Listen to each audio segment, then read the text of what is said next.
अष्टम श्रेणी मोर प्रिय छात्र छात्री मानू मोर YouTube channel Odisha high school classes तरफ समस्त को स्वागत शुभेच्छा शुभ सकाळ पिले माने गणित प्रकाश बहिर प्रथम अध्याय वर्ग और घन से संपर्क में आम अलरेडी डिस्कसन कर सारी मात्र आज ए भिडियो रे TBW टेस्ट पेपर अर्थात कंबो बुक रे थिबा किछि MCQ डिस्कसन करबा very very important MCQ discussion करबा निश्चिंत भाव में भिडियो को लाइक करिवो एवं भिडियो को बहुमात्रा रे तुम सांग मानक सहित शेयर करिवो तेबे डेरी करबानी आस आमर प्रथम अध्याय वर्ग और घन संपर्क में किछि MCQ अर्थात मल्टीपल चॉइस क्वेश्चन डिस्कसन करबा।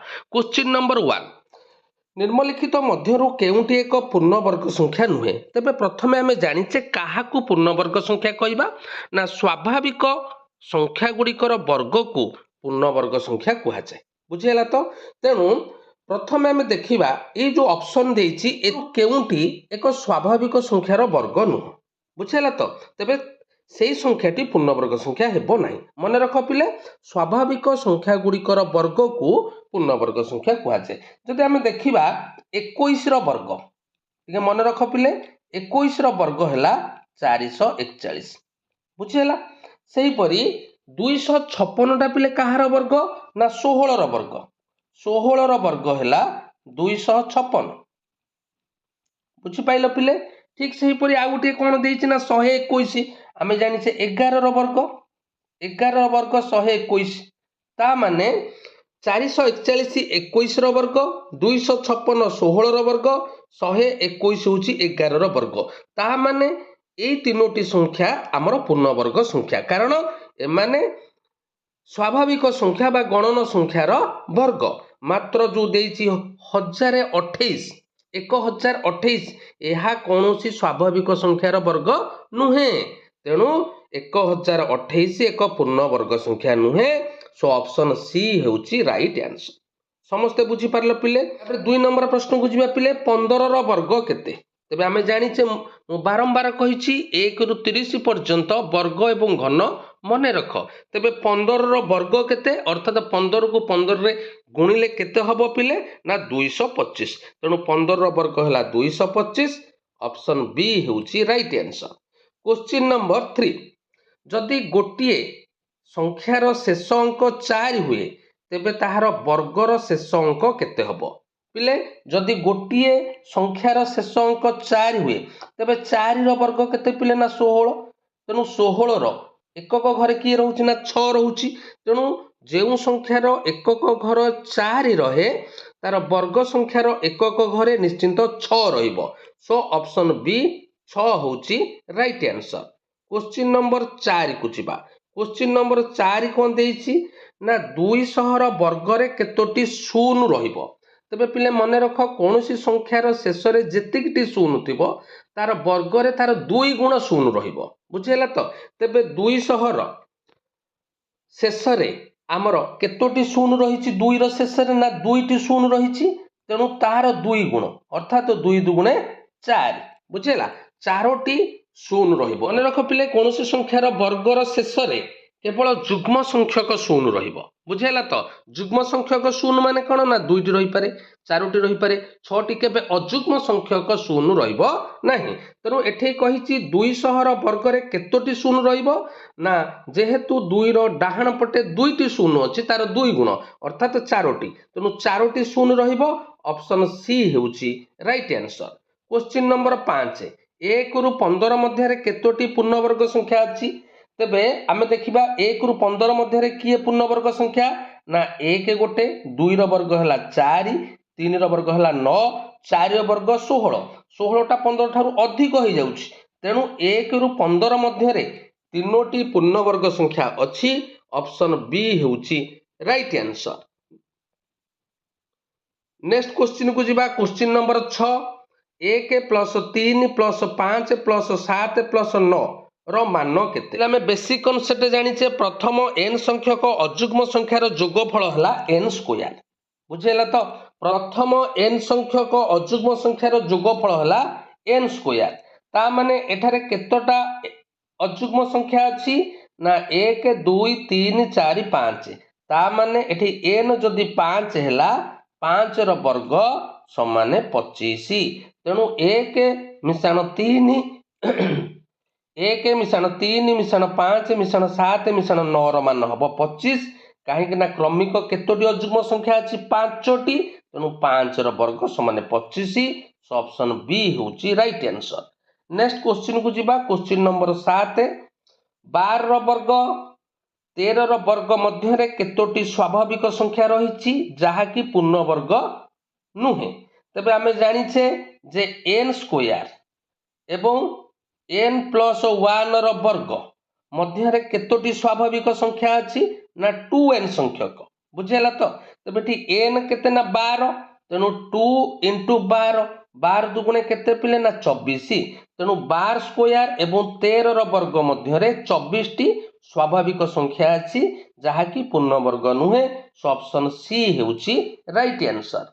नेक्स्ट क्वेश्चन को जीवा निम्नलिखित मध्यरु केउंटी एक पूर्ण घन संख्या तबे कौन से एक स्वाभाविक संख्या को 3 थर गुणिले आमे पूर्ण घन संख्या पाइबा तबे जो ऑप्शन 4टी देइछि सेथुरु जदि आमे देखिबा केउंटा गोटे पूर्ण घन संख्या हबो ना ऑप्शन ए 64 गोटे पूर्ण घन संख्या हबो काहेकि ना 4 गुणन 4 गुणन 4 अर्थात 4 चौ 16 चौ 64 बुझेला तेणु 4 को 3 थर गुणिले आमे 64 पाउचे बुझेला तेणु 64 एक पूर्ण घन संख्या। नेक्स्ट को जीवा क्वेश्चन नंबर 9 7 रो घन केते अर्थात 7 को हमकु 3 थर गुणिबा को पड़िबो तेबे 7 गुणन 7 गुणन 7 बुझेला 7 को 7 रे गुणिले 49 49 को जदि आमे 7 रे गुणिबा 9 7 63 7 चौ 28 28 6 28 6 केते पिले ना 34 तेणु एटा हेगला केते ना 343 तेणु 7 रो घन होला 343 ऑप्शन सी होची राइट आंसर। नेक्स्ट क्वेश्चन को जीवा क्वेश्चन नंबर 10 कौन सी संख्यार एकक अंक 2 थिले तार घनर एकक अंक केते हेबो अर्थात जदि एकक अंक 2 अछि आमे 2 रो घन नै जिबा 2 को 3 थर गुणिले 2 दुगुणे 4 दुगुणे 8 तेणु सेही संख्यार घन रो एकक अंक निश्चिंत 8 रहिबो सो ऑप्शन डी हेउची राइट आंसर।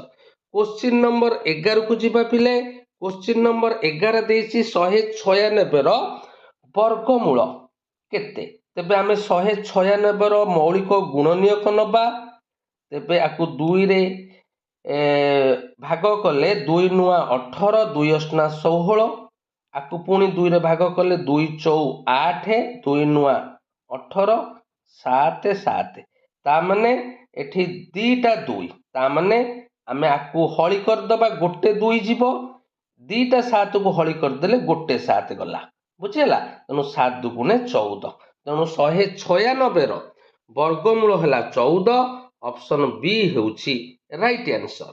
नेक्स्ट क्वेश्चन को जीवा क्वेश्चन नंबर 12 512 रो घनमूल रो मान केते बुझेला ठीक सही परी 512 रो आमे गुणनीयक नै जीवा बुझेला 2 2 दुगुणे 4 2 पंचा 10 2 16 पुणी 2 बुझेला 2 नेले 2 के 2 2 दुगुणे 4 2 अष्टा 16 पुणी 2 नियो 2 16 2 चौ 8 पुणी 2 नियो 2 3 6 2 दुगुणे 4 32 हैला बुझेला 32 हैला पुणी 2 नियो 16 पुणी 2 नियो 8 पुणी 2 नियो 4 पुणी 2 नियो 2 केतेटा 2 रे गणी दियो पिले 1 2 3 4 5 6 7 8 9 9टा 2 माने आमे तीनोटी घनमूल देइछि माने तीनोटी 2 बुझेला तीनोटी 2 को नेकी आमे क्रमित जोड़ी करिबा बुझेला तीनोटी 2 हेले हमर केतटा जोड़ी हेले ना तीनटा जोड़ी ता माने हमर घनमूल हबो 2 गुणन 2 गुणन 2 2 दुगुणे 4 दुगुणे 8 तेणु 512 रो घनमूल हबो 8 ऑप्शन सी हेउची राइट आंसर। नेक्स्ट क्वेश्चन को जीवा 1729 को केउ संख्या कुहा जाए तेबे आमे जानिचे पिले रामानुज कहिथिले ଯେ 1729 ଏକ ଆକର୍ଷଣୀୟ ସଂଖ୍ୟା ଏବଂ ଯାହାକୁ ଆମେ ଏହା ହେଉଛି ଏକ ସର୍ବନିମ୍ନ ସଂଖ୍ୟା ଯାହାକୁ ଆମେ ଦୁଇଟି ଘନର ଯୋଗଫଳ ଭାବେ ଦୁଇଟି ଭିନ୍ନ ଉପାୟରେ ପ୍ରକାଶ କରିପାରିବା। ବୁଝିହେଲା।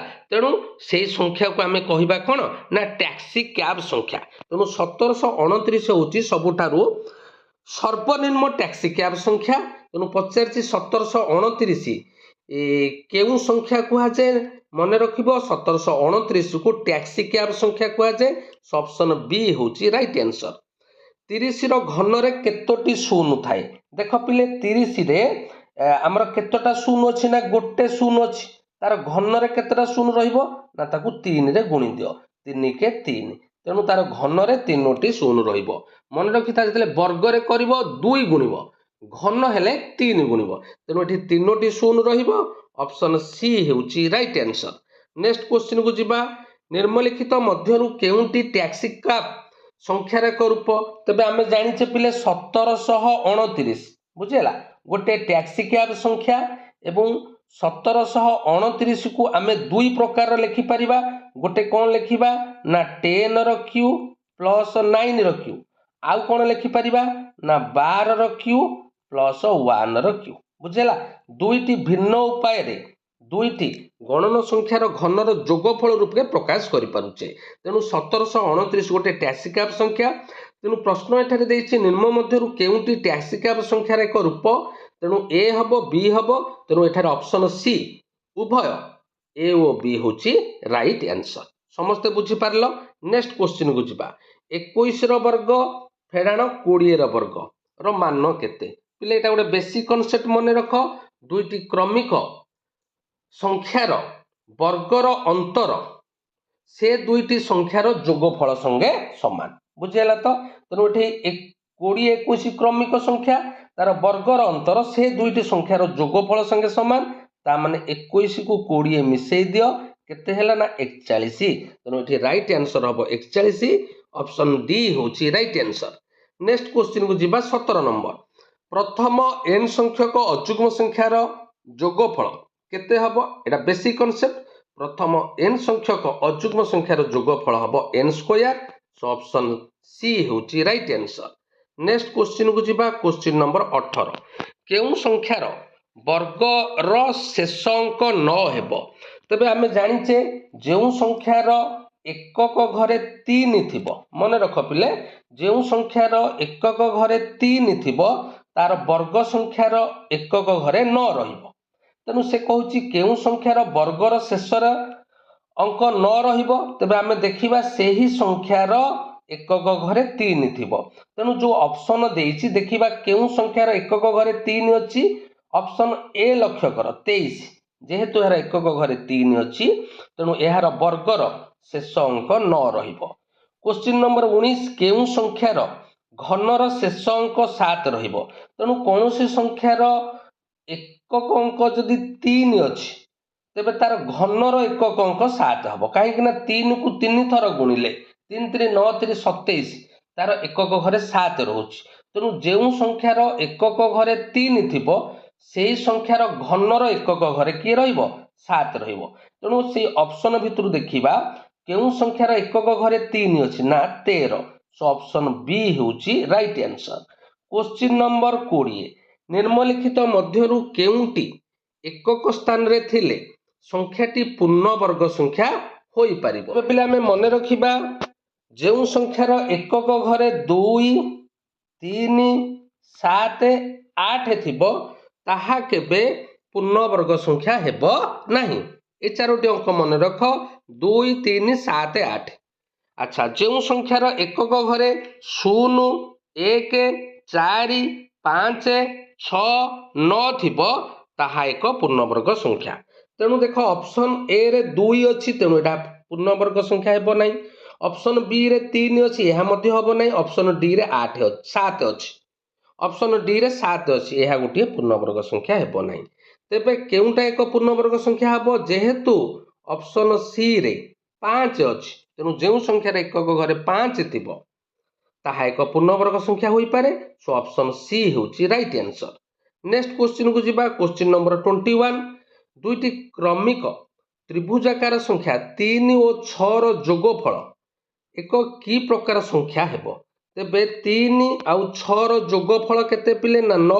तेणु 9 गोटे कि प्रकार संख्या ना 9 एक पूर्णवर्ग संख्या। सो ऑप्शन बी होची राइट आंसर। क्वेश्चन नंबर 22 क्रमागत वियोग प्रणाली रे 25 रो वर्गमूल बाहर करिबा पई केतोटी सोपान लागिबो। तेबे लक्ष्य कर पिले आमे क्रमागत वियोग करिबा। तेणु 25 रु प्रथमे 1 फेडिबा केते हैला ना 24। 24 रु केते फेडिबा ना ता परवर्ती मौलिक संख्या 3 केते हैला ना 21। पुणी 21 रु केते फेडिबा ना ता परवर्ती मौलिक संख्या 5 केते हैला ना 16। 16 रु केते फेडिबा ना ता परवर्ती मौलिक संख्या 7 केते हैला ना 9। 9 रु केते फेडिबा ना ता परवर्ती मौलिक संख्या किए ना 9 समान केते हैला ना 0। ता माने 25 रो वर्गमूल बाहर करिया पई केतोटी सोपान लागिला केते थर आमे वियोग कले ना 1 2 3 4 5 बुझेला। तेणु 5टी सोपान लागिला। ऑप्शन सी हेउची राइट आंसर। बुझेला पिले। नेक्स्ट प्रश्न को जिबा 225 रो आकलित मान केते हेबो जदि 10 रो वर्ग 100 20 रो वर्ग 400 हुए। पिले 10 एवं 20 मध्य रे 225 रो वर्गमूल रहिबो। बुझेला। तेबे जेहेतु 225 रो एकक घरे 5 अछि तेणु निश्चिंत भाव रे तार वर्गमूल रो एकक घरे 5 रहिबो। बुझेला। तेणु वर्गमूल रो एकक घरे जदि 5 रहिबो तेबे 10 एवं 20 मध्य रे केउ संख्यार एकक घरे 5 रहिछि ना 15। तेणु एठारे 225 रो वर्गमूल रो आकलित मान केते हबो ना 15। सो ऑप्शन बी होची राइट आंसर। नेक्स्ट क्वेश्चन को जिबा गोटे संख्यार वर्गमूल निर्णय पाई तार मौलिक गुणनीयक गुड़ी को केतोटी लेखाएं जोड़ी रे विभक्त करा जाए। आमे जानिचे जेते बेले आमे वर्गमूल निर्णय करिबा तार मौलिक गुणनीयक गुड़ी को हमर 2टी लेखाएं जोड़ी रे विभक्त करा जाए। तेणु एठी ऑप्शन हबो ए 2टी लेखाएं जोड़ी रे विभक्त करा जाए। सेहीपरि ता परवर्ती प्रश्न देछि गोटिए संख्यार घनमूल निर्णय पाई ताहार मौलिक गुणनीयक गुड़ी को केतोटी लेखाएं त्रयी रे विभक्त करा जाए ना 3टी लेखाएं। बुझेला। 3टी लेखाएं त्रयी रे विभक्त करा जाए। सो ऑप्शन बी होची राइट आंसर। बुझिबा क्वेश्चन नंबर 26 6 रो क्यू अर्थात 6 रो घन रो मान केते ता माने 6 को केते थर पिला में गुणीमा ना 3 थर। बुझेला। 6 को 6 रे गुणिले ला 36 ताकू पुणी 6 रे गुणीबा 636 6 3 18 19 20 21 216। तेणु 6 रो घन हबो 216। ऑप्शन सी होची राइट आंसर। 27 1000 रो घनमूल केते। तेबे पिले 1000 रो घनमूल पचारछि। तेणु केउ संख्या को 3 थर गुणिले 1000 हबो। तू घन संख्यार शेष रे 3टी शून्य रहिछि एहार घनमूल रो शेष रे गोटिए शून्य रहिबो। निश्चिंत भाव रे तार एकक घरे गोटिए शून्य रहिबो। बुझेला। तबे देखिबा एथरु केउ ऑप्शन टी ठीक एथरु 100 हेबो नाही। बुझेला।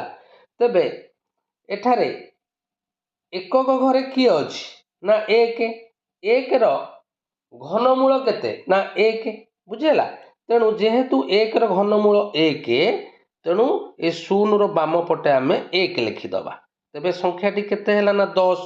तेणु 10 होची तेणु 1000 रो घनमूल हैला 10 अर्थात 10 को जदि आमे 3 थर गुणीबा 1000 पाइबा। तेणु एठी राइट आंसर हैला 1000 रो घनमूल 10। ऑप्शन ए होची राइट आंसर। क्वेश्चन नंबर 28 केउ क्षुद्रतम संख्या द्वारा 8 को गुणिले ताहा एक पूर्णवर्ग संख्या हेबो। तबे देख जदि एथरु सबुठारु क्षुद्रतम संख्या होची 2। बुझेला। तेणु 8 को 2 रे गुणी देले केते हैला ना 16। तबे आमे जानिचे 16 गोटे पूर्णवर्ग संख्या। तेणु एठा राइट आंसर हबो ऑप्शन नंबर ए। निम्नलिखित केउ संख्याटी उभय एक पूर्णवर्ग एवं एक पूर्ण घन। तबे लक्ष्य कर पिले ଷୋହଳटा କ'ଣ ନା 16ଟା ପୂର୍ଣ୍ଣ ବର୍ଗ କିନ୍ତୁ ପୂର୍ଣ୍ଣ ଘନ ନୁହଁ। 27ଟା କ'ଣ ନା ପୂର୍ଣ୍ଣ ଘନ। 125ଟା କ'ଣ ନା ପୂର୍ଣ୍ଣ ଘନ। କିନ୍ତୁ ଅପସନ୍ ସି 64 ଏହା ଉଭୟ ପୂର୍ଣ୍ଣ ବର୍ଗ ଏବଂ ପୂର୍ଣ୍ଣ ଘନ ସଂଖ୍ୟା। କାହିଁକି ନା 64ର ବର୍ଗମୂଳ କେତେ ପିଲେ ନା 8, 64ର ଘନମୂଳ କେତେ ନା 4। ବୁଝିହେଲା ତ? 4କୁ 3 ଥର ଗୁଣିଲେ 64, 8କୁ 2 ଥର ଗୁଣିଲେ 64। ତେଣୁ 64 ଏମିତି ଗୋଟିଏ ସଂଖ୍ୟା ଉଭୟ ପୂର୍ଣ୍ଣବର୍ଗ ସଂଖ୍ୟା ଏବଂ ପୂର୍ଣ୍ଣ ଘନ ସଂଖ୍ୟା। ସମସ୍ତେ ବୁଝିପାରିଲ? ନେକ୍ସଟ କ୍ୱେଶ୍ଚିନ୍କୁ ଯିବା। Question number 30। -4ର ଘନ କେତେ? ବୁଝିହେଲା? ତେବେ -4ର ଘନ ଦେଇଛି ମାନେ ଆମେ -4କୁ 3 ଥର ଗୁଣିବା। ବୁଝିହେଲା ତ? 3 ଥର ଗୁଣିଲେ କେତେ ହେବ? ତେବେ ଯଦି ମାଇନସକୁ ଆମେ 3 ଥର ଗୁଣୁଛେ, ଅଯୁଗ୍ମ ସଂଖ୍ୟକ ଥର ଗୁଣୁଛେ, ତେଣୁ ତାର ରେଜଲ୍ଟ ବା ଗୁଣଫଳ ମାଇନସ ହେବ ଏବଂ 4 × 16 = 64। ତେଣୁ ଏଠି ଉତ୍ତର ହେବ -64। ଅପସନ୍ ବି ହେଉଛି ରାଇଟ୍ ଆନ୍ସର। ନେକ୍ସଟ କ୍ୱେଶ୍ଚିନ୍କୁ ଯିବା। Question number 31। 2/3ର ବର୍ଗ। ବୁଝିହେଲା ତ? 2/3ର ବର୍ଗ। ତା ମାନେ 2ର ବର୍ଗ କେତେ ନା 4, 3ର ବର୍ଗ 9। 4/9। ସୋ ଅପସନ୍ ଏ ହେଉଛି ରାଇଟ୍ ଆନ୍ସର। Question number 32। 11ର ଘନର ମାନ କେତେ? ଅର୍ଥାତ୍ 11କୁ କେତେ ଥର ଗୁଣିବା ପିଲେ ନା 3 ଥର ଗୁଣିବା। 11କୁ 11ରେ ଗୁଣିଲେ କେତେ ନା 121। ତାକୁ 11ରେ ଗୁଣି ଦିଅ। 1 କେ 1, 1 2 2, 1 କେ 1, 1 କେ 1, 1 2 2, 1 କେ 1। ତେବେ ମିଶେଇ ଦେଲେ 1 2 1 3, 2 1 3 1। କେତେ ହେଲା? 1331। ତେଣୁ ରାଇଟ୍ ଆନ୍ସର ହେବ 1331। ଅପସନ୍ ବି ହେଉଛି ରାଇଟ୍ ଆନ୍ସର। Question number 33। 24କୁ ଏକ ପୂର୍ଣ୍ଣ ଘନ କରିବା ପାଇଁ କେଉଁ କ୍ଷୁଦ୍ରତମ ସଂଖ୍ୟା ଦ୍ୱାରା ଗୁଣିବାକୁ ପଡ଼ିବ? ବୁଝିହେଲା? ତେବେ 24ର ମୌଳିକ ଗୁଣନୀୟକ ନେଇଯିବା ପିଲେ। ତେବେ ଲକ୍ଷ୍ୟ କର, 24ର ମୌଳିକ ଗୁଣନୀୟକ କେତେ ହେଲା ନା ଆମର 3ଟା 2 ହେଇଗଲା ଆଉ 1 3। ତା ମାନେ ଆମେ ଏହାର ଘନମୂଳ ନିର୍ଣ୍ଣୟ କରିବାକୁ ଆଉ ଆମର କେତେଟା 3 ଦରକାର ନା 2ଟା 3 ଦରକାର। ବୁଝିହେଲା? ଯେହେତୁ 1 3 ଅଛି, ତେଣୁ 3 3 କେତେ ନା 9। ତେଣୁ 24କୁ ଆମେ ଯଦି 9ରେ ଗୁଣିବା ତେବେ ତାହା ଏକ ପୂର୍ଣ୍ଣ ଘନ ସଂଖ୍ୟା ହେବ। ସୋ ରାଇଟ୍ ଆନ୍ସର ହେଲା ଅପସନ୍ ଡି। ବୁଝିହେଲା? Question number 34। କ'ଣ ପଚାରିଛି ନା 0.5ର ବର୍ଗ। 0.5ର ବର୍ଗ। ତେବେ 0.5କୁ ଆମେ ଭଗ୍ନାଂଶରେ କନଭର୍ଟ କରିଦେଲେ ହେଇଥିଲା 5/10ର ବର୍ଗ। 5ର ବର୍ଗ 25, 10ର ବର୍ଗ 100, 25/100। ତାକୁ ଆମେ ଦଶମିକରେ କନଭର୍ଟ କଲେ, ଯେହେତୁ ହରରେ ଆମର 2ଟି 0 ଅଛି, ଲବରେ 2ଟି ଅଙ୍କ ଛାଡ଼ିକି ଦଶମିକ ଦେବା। 0.25। ତେଣୁ 0.5ର ବର୍ଗ ହେବ 0.25। ଅପସନ୍ ଏ ହେଉଛି ରାଇଟ୍ ଆନ୍ସର। Question number 35। କୌଣସି ବର୍ଗକ୍ଷେତ୍ରର କ୍ଷେତ୍ରଫଳ 144 ବର୍ଗ ସେମି ହେଲେ ଏହାର ବାହୁର ଦୈର୍ଘ୍ୟ କେତେ? ତେବେ ଆମେ ଜାଣିଛେ ଯେ ଗୋଟିଏ ବର୍ଗକ୍ଷେତ୍ରର କ୍ଷେତ୍ରଫଳର ସୂତ୍ର ହେଉଛି ବାହୁର ବର୍ଗ। ବୁଝିହେଲା ପିଲେ? ବାହୁର ବର୍ଗ = 144। ତେବେ ବାହୁ କେତେ ପଚାରିଛି? ତା ମାନେ 144ର ବର୍ଗମୂଳ। ପିଲେ 184ର ବର୍ଗମୂଳ କେତେ ନା 12। ବୁଝିହେଲା? ତେଣୁ ସେ ପଚାରିଛି ବାହୁର ଦୈର୍ଘ୍ୟ 12 ସେଣ୍ଟିମିଟର। ଅପସନ୍ ବି ହେଉଛି ରାଇଟ୍ ଆନ୍ସର। Question number 36। 100ରୁ କମ୍ ଥିବା ସର୍ବବୃହତ ପୂର୍ଣ୍ଣବର୍ଗ ସଂଖ୍ୟାଟି କେତେ? 100ରୁ କମ୍ ଥିବା ସର୍ବବୃହତ ପୂର୍ଣ୍ଣବର୍ଗ ସଂଖ୍ୟାଟି ପିଲେ ହେବ ଆମର 9ର ବର୍ଗ 81। ବୁଝିହେଲା? ଏଠି ରାଇଟ୍ ଆନ୍ସର ହେବ 81। ଅପସନ୍ ବି ହେଉଛି ରାଇଟ୍ ଆନ୍ସର। Question number 37। କେଉଁ ସଂଖ୍ୟାର ଘନର ଏକକ ଅଙ୍କ 4 ହେବ? ଘନର ଏକକ ଅଙ୍କ 4 ହେବ। ତେବେ ମନେ ରଖ ପିଲେ, ଆମର ଯଦି କୌଣସି ସଂଖ୍ୟାର ଏକକ ଅଙ୍କ 4 ରହିଲା, ତାର ଘନର ଏକକ ଅଙ୍କ 4 ହେବ। କାହିଁକି ନା 4ର କ୍ୟୁ କେତେ ପିଲେ ନା 4 × 16 = 64। ବୁଝିହେଲା? ଆର ଏକକ ଅଙ୍କରେ କିଏ ରହୁଛି ନା 4। ତେଣୁ ମନେ ରଖ, କୌଣସି ଗୋଟେ ସଂଖ୍ୟାର ଏକକ ଅଙ୍କ 4 ଥିଲେ ତାର ଘନର ଏକକ ଅଙ୍କ 4 ଥିବ। ବୁଝିହେଲା? ତେଣୁ ଦେଖିବା ଏଠି କେଉଁ ସଂଖ୍ୟାର ଏକକ ଅଙ୍କରେ 4 ଅଛି ନା 14। ସୋ ଅପସନ୍ ସି 14 ହେବ ରାଇଟ୍ ଆନ୍ସର। Question number 38। ଯଦି ଏକ ସଂଖ୍ୟାର ବର୍ଗର ଶେଷ ଅଙ୍କ 2ଟି ଦୁଇଟି ଶୂନ ହୁଏ ତେବେ ତାହାର ବର୍ଗମୂଳର ଶେଷ ଅଙ୍କ ଯେହେତୁ ଏହାର ବର୍ଗର ଶେଷ ଅଙ୍କରେ ଦୁଇଟି ଶୂନ ଅଛି ବୁଝିଲା ଦୁଇଟି ଶୂନ ହେଲେ 2କୁ 2ରେ ହରିଦିଅ ତାମାନେ ଗୋଟେ ଶୂନ ତେଣୁ ସେହି ସଂଖ୍ୟାର ବର୍ଗମୂଳରେ ଗୋଟିଏ ଶୂନ ରହିବ ସୋ ଅପସନ୍ ଏ ହେଉଛି ରାଇଟ୍ ଆନ୍ସର। क्वेश्चन नंबर 39 कौन देछि ना एक समघनर आयतन 27 घन सेमी हेले एहार बाहुर दैर्घ्य आमे जानिछे समघनर आयतन सूत्र हला बाहुर घन बुझेला बाहुर घन हला 27 घन सेमी तेबे बाहु केते ना बाहु हबो 27 रो वर्ग घनमूल एपटे घन अच्छी घनटा डाहाण पटू गले घनमूल 27 रो घनमूल केते पिले ना 3 तेणुक समघनर बाहुर दैर्घ्य हम 3 सेंटीमीटर ऑप्शन बी होची राइट आंसर।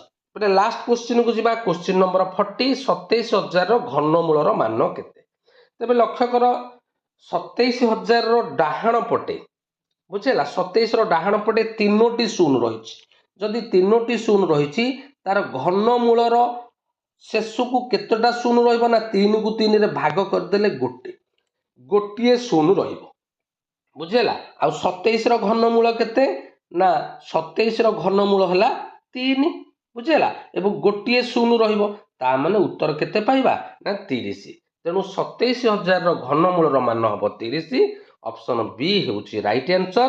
समस्त को अनेक अनेक